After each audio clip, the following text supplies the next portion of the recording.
ETV ఆధ్యాత్మిక channel తమసోమా జ్యోతిర్గమయ ప్రేక్షకులకు విశ్వావసనామ సంవత్సర ఉగాది శుభాకాంక్షలు. సంవత్సరాది అనేది ఆది పర్వంగా వర్ణించాలి. అంటే మొదటి పండుగ కింద సంవత్సరంలో మొదటిది ఇది. అయితే చాంద్రమానాన్ని అనుసరించి ఈ సంవత్సరాది జరగబడుతూ ఉంటుంది. మొత్తం 60 సంవత్సరాలు ప్రభవ మొదలుకొని 60 సంవత్సరాలు తెలుగువారు పాటిస్తూ ఉంటారు. ఈ విశ్వావసు అనే పేరు కూడా వినడానికి కూడా సౌమ్యంగానే కనబడుతుంది.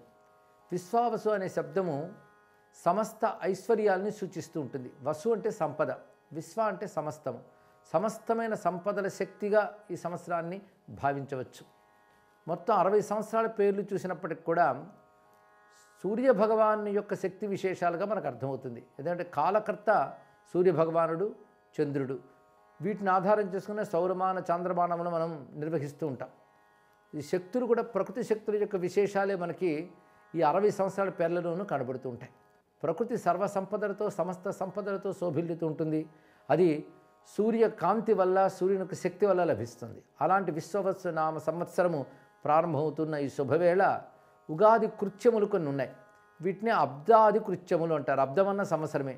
సంవత్సరాది ఎలా చేసుకోవాలి అని చెప్తున్నారు.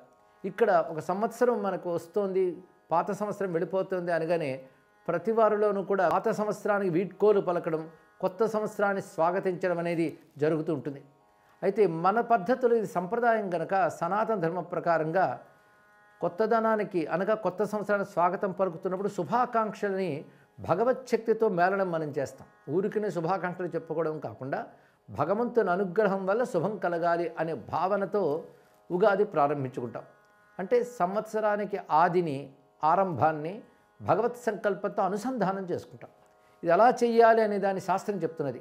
బ్రాహ్మే ముహూర్త ఉత్థాయ దంతధావన పూర్వకం స్నానాది విధివత్కుర్యాద్ వర్ణాచారానుసారత అబ్దాదౌ మిత్ర సంయుక్తో మంగళ స్నానమాచరేత్ అన్నారు.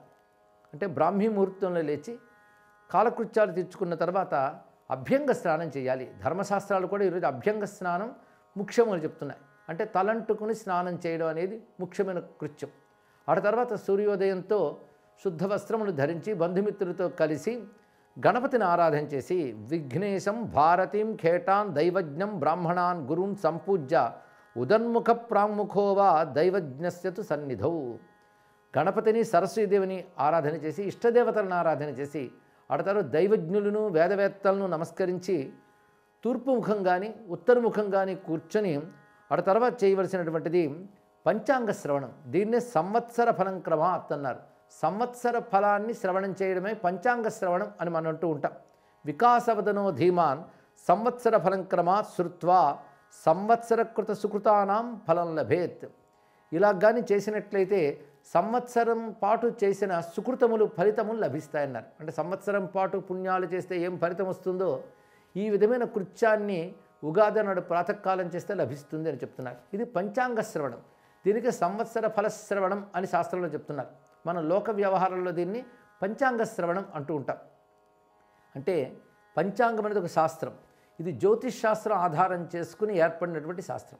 పంచాంగం ఎందుకు ఏర్పడింది అంటే ఏ ఫలితాలు ఎలా ఉంటాయి, నా రాశికి ఎలా ఉంటుంది, నా నక్షత్రానికి ఎలా ఉంటుందని చూడడం కోసం కాదు పంచాంగ శ్రవణం చేయడం. పంచాంగ శ్రవణం చేయడం వల్ల కాలశక్తిని మనం ఆరాధన చేస్తున్నాం. కాలం యొక్క అవయవాలే తిథి, వార, నక్షత్ర, యోగ, కరణ అనే 5 అంగములు. ఈ 5 కలిపితే పంచాంగము అంటాం. ఇది ప్రతిరోజు ఈ 5ంటిని స్మరించుకోవడం భారతీయ నిత్యకృత్యం. ఈరోజు సంవత్సరం ఏమిటి, అయనం ఏం జరుగుతోంది, అదేవిధంగా మాసం ఏమిటి, ఋతువులు ఏమిటి, ఇప్పుడు ఈ రోజు నుండి తిథి ఏమిటి, వారం ఏమిటి, నక్షత్ర యోగ కరణములు ఏమిటి అని స్మరించుకుని ఏ నిత్యకృత్యమైనా మనం చేస్తూ ఉంటాం. అంటే ఊరికి నువ్వు చెప్పుకోవడం కాదు, క్యాలెండర్ చెప్పుకున్నట్టు. దీని విశేషం ఏంటంటే వాటికి అధిదేవతలు ఉంటారు. తిథి, వార, నక్షత్రములకు అధిదేవతలు ఉంటారు. వీటిని కాలదేవతలు అంటారు. కాలం సూక్ష్మ రూపం నుంచి మహారూపం వరకు, అంటే త్రుటి, లవ, కాష్ట, నిమేష అని కనురెప్ప పాటు కంటే సూక్ష్మమైన కాలం మొదలుకొని కల్పకాలం వరకు లెక్క చెప్పినటువంటి సంస్కృతి భారతీయ సంస్కృతి. అందుకే నేటికి మన పంచాంగాలు చూస్తే ఈ సృష్టి ఆరంభం నుంచి ఎప్పటి వరకు ఎన్ని సంవత్సరాలు జరిగాయి ఇవన్నీ కూడా చెప్తారు. అలా లెక్క కట్టి ఇప్పుడు జరుగుతున్న కలియుగంలో ఇప్పుడున్న విశేషమైనటువంటి సంవత్సరము వీటిని చెప్పుకుని అటు తర్వాత తిథివార నక్షత్రాన్ని స్మరించుకుంటాం. పంచాంగంలో కూడా అవి రాయబడి ఉంటాయి. వాటిని ఈరోజు చెప్పుకుని ఈ సంవత్సర స్వరూపం ఎలా ఉన్నది అనేది పెద్దల ముఖతః మనం వినాలి. అయితే ఫలాఫలాలు శుభాశుభాలు వినడం కంటే సంవత్సర స్వరూపంలో మనం గమనించవలసినది ఆ సంవత్సర రూప అధిదేవత మనల్ని అనుగ్రహించాలి అని. ఫలాలు వినాలి, తెలుసుకోవాలని కుతూహలం అందరికీ ఉంటుంది. అందులో కొన్ని శుభ ఫలాలు ఉంటాయి, కొన్ని అశుభ ఫలాలు ఉంటాయి. కాలం యొక్క లక్షణమే ఇది. అలాగా ఈ సంవత్సరం బాగుంటుందా, నా నక్షత్రానికి, నా రాశికి, నా జాతకాన్ని ఎలా ఉంటుంది అని ఉత్సుకత చాలామందికి ఉండవచ్చుగాక. దానికి తగ్గట్టు శాస్త్రం కూడా కొన్ని ఫలాలు చెప్తూ ఉంటుంది. అయితే వీటి మీద దృష్టి కంటే మన సంకల్పం, భావం బలంగా ఉండాలి. సత్సంకల్పంతో మనం కాలపురుషుడిని ఆరాధన చేసినట్లయితే తప్పకుండా సత్సంకల్పం, సద్భావం సత్ఫలితాలను ఇస్తాయి. అనే మంచి భావాలతో పవిత్రమైనటువంటి దైవభక్తితో ఈరోజు మనం సంవత్సరాన్ని స్వాగతించడమే పంచాంగ శ్రవణంలో కనబడుతుంటుంది. పంచాంగములు దేవతా స్వరూపాలని చెప్పుకున్నాం. అసలు కాలము, ఋతువు, సంవత్సరము ఇవి కూడా దేవతా స్వరూపములే.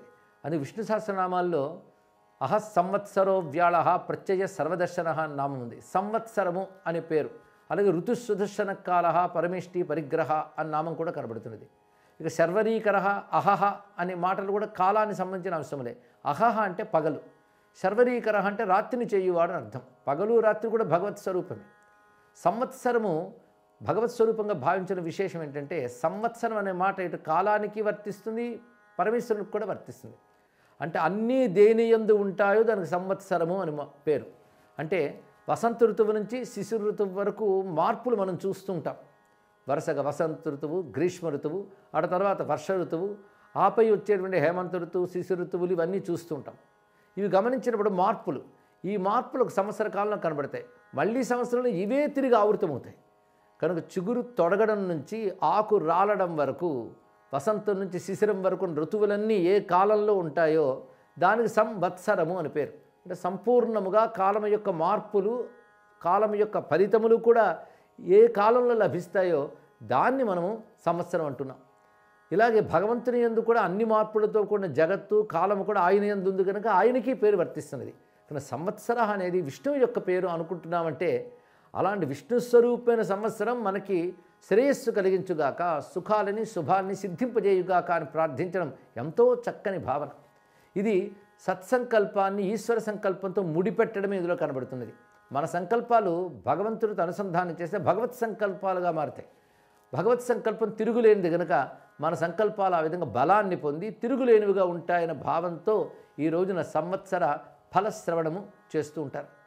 అదేవిధంగా మరొక ముఖ్య విషయం ఏంటంటే అసలు పంచాంగం, కాలం ఈ రోజున ఎందుకు తెలుసుకోవాలి అంటే ఈ సంవత్సరం యొక్క స్వరూపం తెలుసుకుంటూ సత్కర్తవులు ఆచరించడానికి ఏ కాలం అనుకూలమో గ్రహించారు ఇక్కడ. అందుకే పర్వాలేమిటి, ఈ సంవత్సరంలో చేయవలసిన ముఖ్య కృత్యాలు ఏమిటి, అదేవిధంగా ఈ సంవత్సరం ఏ నదికి పుష్కరం వస్తుంది, ఇలాంటివి ఉంటాయి. ఈ సంవత్సరం సరస్వతి నదికి పుష్కరము అని శాస్త్రం మనకు చెప్తున్నది. ఇలా నదీ పుష్కరములు తెలుసుకున్నట, వివిధములైనటువంటి సంక్రమణాల గురించి తెలుసుకోవడం, గ్రహణాలు ఏమున్నాయో తెలుసుకోవడం, ఇలా తెలుసుకుని సంవత్సరాన్ని ఒక ప్రణాళిక వేసుకోవాలి. అలాగే వివిధ వృత్తుల వారికి ఈ సంవత్సరంలో ఏవేవి ఏ ముహూర్తములు అనుకూలంగా ఉంటాయో కూడా ముందుగా తెలుసుకోవచ్చు. ఇలాంటివన్నీ కూడా తెలియజేయడం కోసమే పంచాంగం చెప్పబడుతున్నది. అయితే మన దైనందిన వ్యవహారాలు, లోక వ్యవహారాల కోసం వ్యవహరించుకుంటున్న ఒక కాలమానం ఉంది. దాన్ని మనం క్యాలెండర్ అంటూ ఉంటాం. దాని ప్రకారంగా తేదీలు చూసుకుని లోక వ్యవహారం ఉంటాయి. కానీ శాస్త్ర వ్యవహారాలు మాత్రము పంచాంగాన్ని అనుసరిస్తూ ఉంటాయి. అందుకే భారతదేశంలో వారు వ్యవహారానికి క్యాలెండర్లు వాడినప్పటికీ కూడా వారి యొక్క శాస్త్ర వ్యవహారాలకి, సంప్రదాయాలకి మాత్రము వారి వారి రీతుల్లో పంచాంగాన్ని ఏర్పరచుకుంటారు. ఈ మాట చెప్పడానికి కారణం ఏంటంటే చాంద్రమానం ప్రకారం కొంతమంది, సౌరమానం ప్రకారం కొంతమంది వ్యవహరిస్తారు.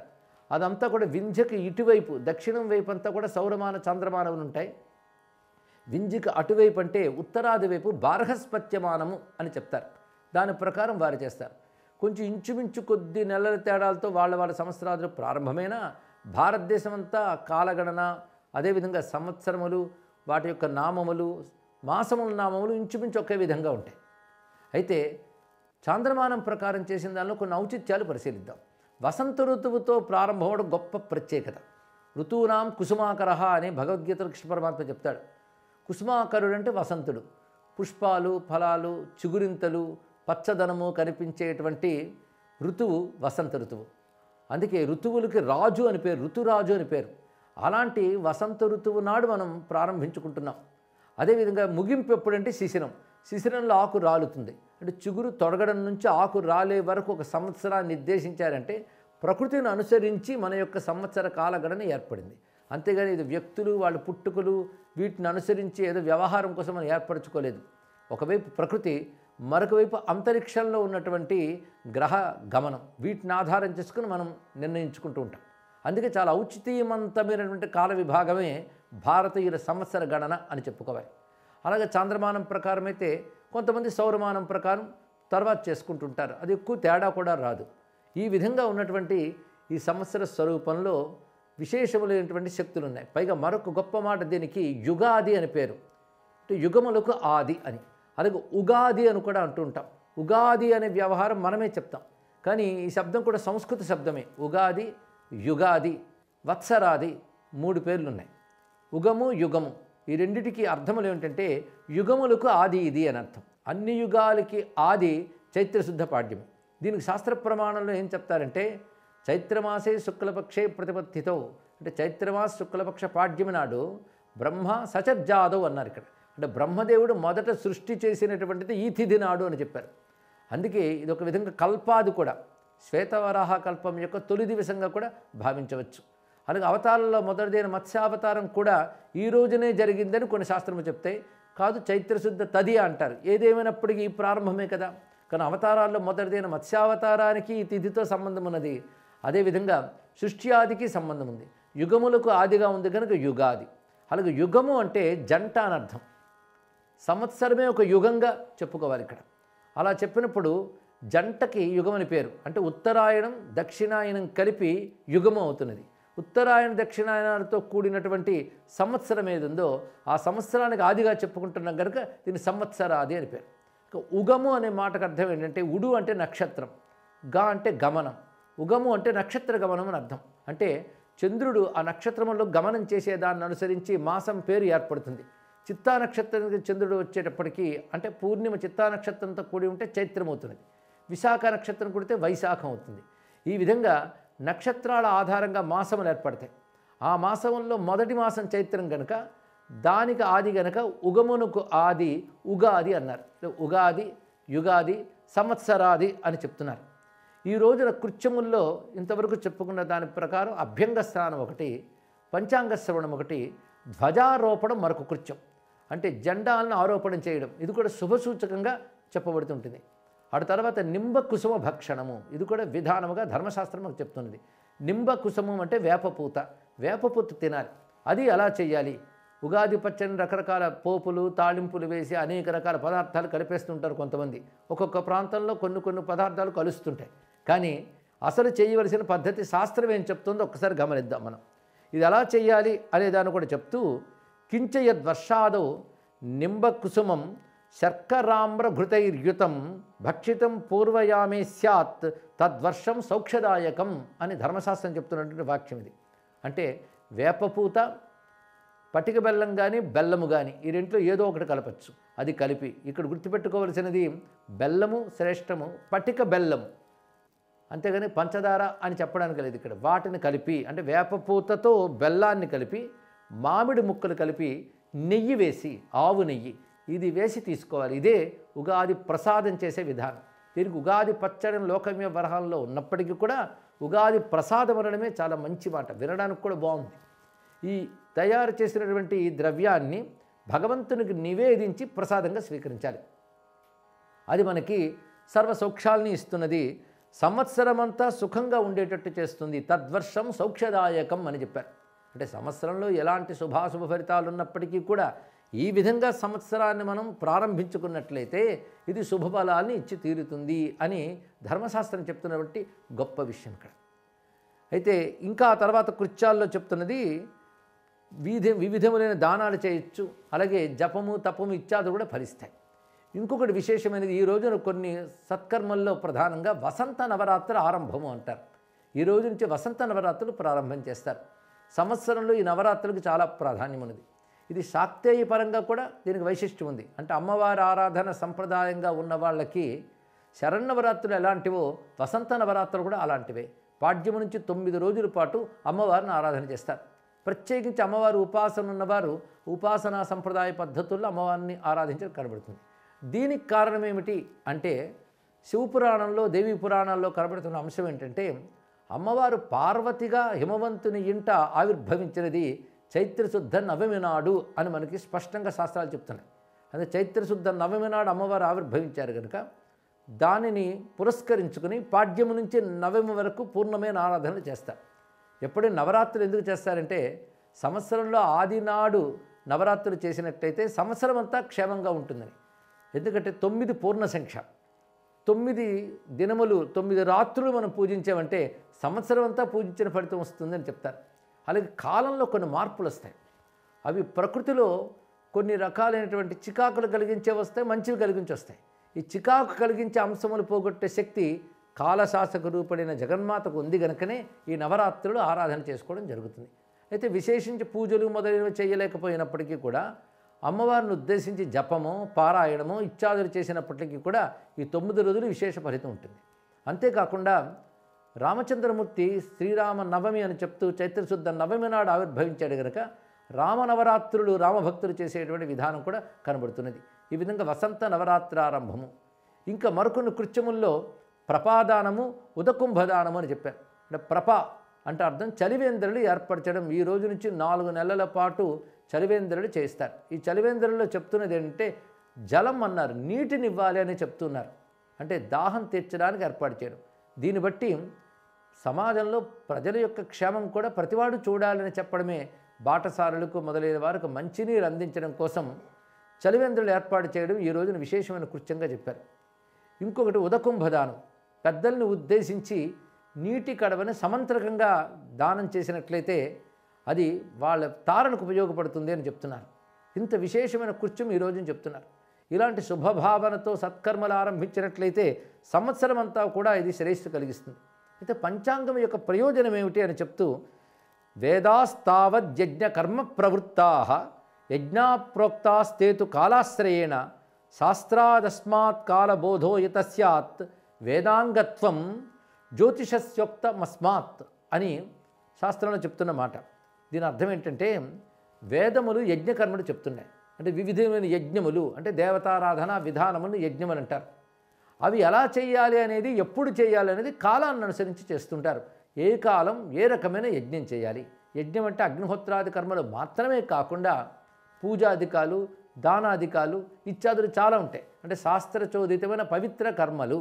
ఈ పవిత్ర కర్మలు ఎప్పుడు ఏవి చేయాలో తెలుసుకోవడం కోసం. ఎందుకంటే యజ్ఞములన్నీ కాలాశ్రయేణ కాలాన్ని ఆశ్రయించి ఉండడం చేత ఆ కాలం యొక్క విశేషాలు తెలుసుకోవాలి కనుక దాన్ని తెలియజేసే శాస్త్రము జ్యోతిష శాస్త్రము. అందుకే జ్యోతిష్ శాస్త్ర ఆధారంగానే మన ఈ సంవత్సర గణన అనేది జరుగుతుంది. ఒక ఆశ్చర్యకరమైన అంశం ఏంటంటే అనేక యుగాల నుంచి ఈ లెక్క జరుగుతూనే ఉన్నది. దాన్ని శాస్త్రవేత్తలు గణితం ఆధారంగా జ్యోతిష్ శాస్త్రం చెప్పిన పద్ధతుల్లో ఈ పంచాంగాల్ని ఏర్పాటు చేస్తారు. ఆ ఏర్పాటు చేసినప్పుడు చూడాలి ఎంత ఖచ్చితమైన లెక్క ఉంటుందో. అంటే దీని వెనక ఒక శాస్త్రీయత ఉంది. ఏదో నమ్మకంతో తయారు చేసేది కాదు. ఇక్కడ ఒక శాస్త్రీయత ఉంది. ఆ శాస్త్రాన్ని క్షుణ్ణంగా నేర్చుకున్న వారు మాత్రమే ఆ పంచాంగాన్ని ఏర్పాటు చేస్తారు. దాని ద్వారా అందరికీ ఉపయోగం చేస్తున్నారు. దీనికి ఆధారమైన శాస్త్రం జ్యోతిష్ శాస్త్రం అని చెప్పుకున్నాం. జ్యోతిష్ శాస్త్రం వేదానికి అంగము, వేదాంగము. ఎందుకంటే సనాతన ధర్మావలంబకులకి భారతీయులకి వేదం ప్రమాణం. వేదముల అంగములు ఉన్నాయి 6: శిక్ష, వ్యాకరణ, ఛంద, నిరుక్త, జ్యోతిష, కల్పములు అని. ఈ 6 శాస్త్రాలు వేదానికి అంగములు. ఇవి బాగా తెలిస్తేనే వేదం తెలుస్తుంది. కానీ వేదంలో విషయాలు అర్థం చేసుకోవడానికి కూడా జ్యోతిష్ శాస్త్రం సహకరిస్తుంది. అది జ్యోతిష్ శాస్త్రం ఎలాంటిదంటే వేద పురుషుడికి నేత్రం వంటిది అని చెప్పారు. వేద చక్షు కిలేదం జ్యోతిషం అన్నారు. ఇక్కడ చెప్పేటప్పుడు అది చక్షుస్థానంలో ఉన్నది, నేత్రస్థానంలో ఉంది. సర్వేంద్రియాణ నయనం ప్రధానం అంటారు కదా. కన్ను చూపు ముఖ్యం. వేద పురుషుడికి ఇది చూపుగా కన్నుగా ఉంది జ్యోతిష్ శాస్త్రం. అంటే దీని ప్రాధాన్యం ఎంత చెప్పారో చూడండి. దాని ఆధారం చేసుకుని మనం కాలగణనం చేస్తున్నాం. అలాంటి కాలాల్లో ఇప్పుడు మనకి నడుస్తున్నది శ్వేతవరాహ కల్పం, వైవస్వత మన్వంతరం నడుస్తున్నది. ఇది 7వ మన్వంతరంగా చెప్పబడుతున్నది. అయితే ఇక్కడ సంవత్సరాన్ని విభాగం చేసేటప్పుడు ఎలా చేస్తారంటే మొత్తం 60 సంవత్సరాల్లో 5 సంవత్సరాలను కలిపి ఒక యుగం ఉంటారు. అలా మొత్తం 12 యుగములుగా విభాగం చేయడం జరుగుతుంది. అలా విభాగం చేస్తున్నప్పుడు ఇది అష్టమ యుగం నడుస్తున్నది అని చెప్పాలి. అదేవిధంగా మరొక ప్రత్యేకత దీనికి ఈ రోజున చేయవలసిన దానాదుల గురించి కూడా చెప్తూ ఈ సంవత్సరం అంతా కూడా దానాలకి ధాన్యదానం విశేషం అని చెప్తున్నారు. అస్మిన్ వత్సరే ధాన్యదానం విశేషతః తదుక్తం విష్ణుధర్మోత్తరే చానుపూర్వే చ దాతృణాం ధాన్యదానం మహాఫలం. విష్ణుధర్మోత్తర పురాణంలో ఏ సంవత్సరం ఏ దానం విశేషమో చెప్పారు. విశ్వావసునామ సంవత్సరంలో ధాన్యదానం చాలా విశేష ఫలితాన్ని ఇస్తుంది, గ్రహ సంబంధమైన దోషాలన్నింటినీ పోగొడుతుంది అని చెప్తున్నారు. అదేవిధంగా సాధారణంగా సంవత్సర ఫలం ఎలా ఉంటుంది అనే దానికి కూడా జ్యోతిష్ శాస్త్రంలో 60 సంవత్సరాలు ఏ సంవత్సరం ఎలా ఉంటుందో కూడా చెప్తారు. ఆ పేరు బట్టి కూడా చెప్పుకోవచ్చు మనం. ఆ సంవత్సర లక్షణం ఆ పేరులో పెట్టారు. ఊరికినే మనం పోల్చుకోవడం కోసం పెట్టిన పేరు మాత్రమే కాకుండా ఒక కాలశక్తి విశేషం, ఒక సౌరశక్తి యొక్క ప్రత్యేకత, అదేవిధంగా ఆ సంవత్సరం యొక్క స్వరూప నామంలో ఉంటుంది. ఈ సంవత్సరం ఎలా ఉంటుందంటే విశ్వావసౌ వివిధ సస్యయుతా ధరిత్రి నానాకర ప్రచుర తోయద మేఘ బృందై నానావిధ క్రతు పరిశుచ విప్రసంగై అని చెప్పారు. దీని అర్థం ఏంటంటే విశ్వావసునామ సంవత్సరంలో భూమి పంటలతో శోభిల్లుతుంది, అదేవిధంగా మంచి వర్షాలు పడతాయి, ఇక సత్కృతువులు చేస్తారు ఈ సంవత్సరంలో ఉన్నారు. సత్కృతువులు అంటే మంచి యజ్ఞాలు కూడా జరుగుతాయని మొత్తం సంవత్సరంలో సామూహిక ఫలాన్ని తెలియజేశారు. అదేవిధంగా బార్హస్పత్యమానం ప్రకారంగా దీనికి సిద్ధార్థనామము అని కూడా వ్యవహారం ఉంది. ఈ సంవత్సరంలో ప్రజలు రాజులు విరోధాలు లేకుండా సుఖంగా ఉంటారు అని చెప్తూ మంచి ధరలు, మంచి వర్షాలు, మంచి పంటలు ఉంటాయని సకలా వసుధాభాతి బహు సస్యార్ఘ వృష్టిభి అని చెప్తున్నారు. అంటే మనం మంచి ఫలితాలని ఇప్పుడు చూస్తున్నాం. అయితే కొన్ని ప్రత్యేకంగా విభాగం చేసి ఈ సంవత్సరంలో ఏ మాసం ఎలా ఉంటుంది, ఋతువులు మారినప్పుడు ఎలా ఉంటుందని చెప్తే కొన్ని విపరీత ఫలితాలు కూడా కనబడుతుంటాయి, ప్రతి సంవత్సరంలో ఉంటాయి. కానీ వాటికి మనం బెంబేలెత్తవలసిన అవసరం లేదు. దానికి తగ్గట్టుగా మనం భగవచ్ఛక్తిని పొరుదు చేసుకోవాలి. మన భావము, మన సంకల్పం పవిత్రంగా ఉంటే కాలం తప్పకుండా అనుకూలపడుతుంది. అంతేగాని ముందే కాలం ఎలా ఉంటుందని భయపడకూడదు, బెంగపడకూడదని శాస్త్రం మనకు చెప్తున్నది. పైగా సూచిస్తుంది కాలం ఇలా ఉంటుంది అంటే నువ్వు సాధనతో దాని పరిష్కారాలు చేసుకోవాలి. అది ఒకటి, మనం చేసేటువంటి చక్కని ప్రయత్నాలు తప్పకుండా ఫలిస్తాయి. కనుక కాలం ఎలా ఉంది కనుక నేను ఎలా చేయాలి అని కాకుండా నువ్వు సత్ప్రయత్నములు తప్పకుండా భగవంతుని యందు విశ్వాసం ఉంచి చేసినట్లయితే సత్ఫలితాలు ఇస్తుంది. కాలం సూచిస్తుంది, పరిహారాలతో నువ్వు దాన్ని బాగు చేసుకోవచ్చు. ఇలా మనం పంచాంగ శ్రవణం ద్వారా ఈ విషయాలన్నీ తెలుసుకుంటుంటాం. ఇప్పుడు నడుస్తున్న యుగము 8వ యుగము అని చెప్పబడుతుంది. ఇందాక చెప్పుకున్నాం కదా 5 సంవత్సరాల యుగము అని లెక్క కట్టుకుంటే ఇది 8వ యుగం. దీనికి దేవత విశ్వే దేవత అన్నారు. విశ్వే దేవతాకమైనటువంటి యుగం అది. దేవతలు విశ్వే దేవతల ఒక విభాగం ఉన్నది. ఆ విశ్వే దేవతలకు సంబంధించినటువంటి యుగం ఇది. అదేవిధంగా చంద్రదేవతాకం కనుక దీనికి అనువత్సరం అని పేరు కూడా ఉన్నది. ఈ సంవత్సరంలో వానలు ఎక్కువగానే ఉంటాయి. అదేవిధంగా దీనికి మాసనామం ప్రకారంగా మార్గశీర్షాబ్దము అని కూడా తెలియజేశారు. ఇన్ని రకాలుగా ఉన్నటువంటి ఈ సమయంలో సౌత స్మార్తా జకల క్రియాతంత్ర వ్యవహార భూతస్య శ్రీ విశ్వావసునామ సంవత్సరస్య అన్నారు. ఇక్కడ అంటే శ్రౌత స్మార్తాది కర్మలు చేయడానికి ఈ పంచాంగ శ్రవణం అనే దాన్ని చేస్తున్నాం. దీనిలో ఉన్నటువంటి తిథి నక్షత్రాదులన్నీ కూడా మనల్ని అనుగ్రహించుగాక అని చెప్తూ ఈ సంవత్సరం ఆదివారంతో ప్రారంభమవుతుంది. అంటే సూర్యవారంతో గనక దీనికి రాజు సూర్యుడు, మంత్రి చంద్రుడు, సేనాధిపతి శని, సస్యాధిపతి బుధుడు, ధాన్యాధిపతి కుజుడు, అర్ఘాధిపతి రవి, మేఘాధిపతి కూడా రవి, రసాధిపతి శుక్రుడు. ఇక్కడ లెక్క కట్టి గ్రామపాలకత్వం కూడా రవే, దైవజ్ఞత్వం రవే, రాష్ట్రాధిపతి రవి అన్నారు. రవి శుభగ్రహుడు కనుక ఈ శుభగ్రహం యొక్క ప్రభావం చాలా ఉంటుంది. అలాగే మంచి మంచి స్థానములు మంచి గ్రహముల చేతిలోనూ ఉన్నాయి కనుక ఈ సంవత్సరం చాలా బాగుంటుందనే చెప్పాలి. కొంతమంది ఏవేవో ఈ సంవత్సరం ఈ ఫలితాలు వస్తాయని ముందే చెప్పినట్లుగా అవి సూచికలుగానే గ్రహించాలి. భగవద్ ఆరాధనతో దేశము ప్రకృతి అంత క్షేమంగా ఉండాలని కోరుకోవాలి.